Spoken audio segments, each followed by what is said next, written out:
Hello friends, আমি Subarna. Welcome to my video. আশা করি তোমরা সবাই খুব ভালো আছো। আজকে নিয়ে চলে এসেছি একটা নতুন কেকের ভিডিও। এই কেকটা ছিল 1 পাউন্ডের পাইনঅ্যাপেল ফ্লেভারের একটা কেক। পাইনঅ্যাপেল ফ্লেভারটা আমি বেশি দিন হয়নি আমি চালু করেছি, বাট চালু করার পর থেকেই বেশ আমি কাস্টমার থেকে ভালো রিভিউই পেয়েছি।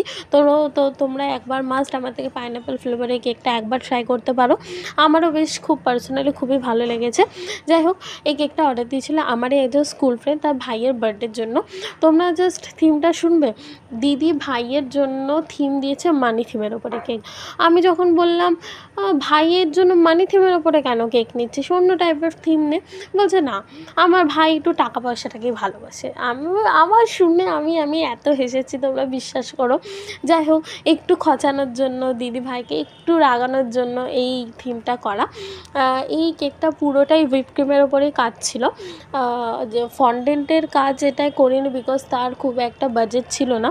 তোমরা জানো যে ফন্ডেন্টের কাজটা একটু কস্টলি হয়, কারণ ফন্ডেন্টের কাজে প্রচুর টাইম লাগে সত্যি বলতে। তো স্বাভাবিক ওটা একটু কস্টলি হয়ে যায়, আমাদের কিছু করার থাকে না। আর হুইপ ক্রিমের কাজে একটু ফিনিশিংটা কমই আসে। আর তোমরা দেখতেই পাচ্ছ আমি কীভাবে মানিটা এঁকেছি। মানে লাস্টে আমি কাজটা করার পরে ভাবছি এটা আমি কী আঁকলাম, মানে জাস্ট এটা আমি কী আঁকলাম। সত্যি বলতে আমি ছোটোবেলা থেকে খুবই আঁকতে পছন্দ করি, কিন্তু আমি জানি না কেন যে কেকের ওপরে আমি কিছু আঁকতে গেলে আমার হাত কেন কাঁপে। আমি এত দিন কাজ করছি, আমি নাম লিখতে কেন ঠিক করে পারি না।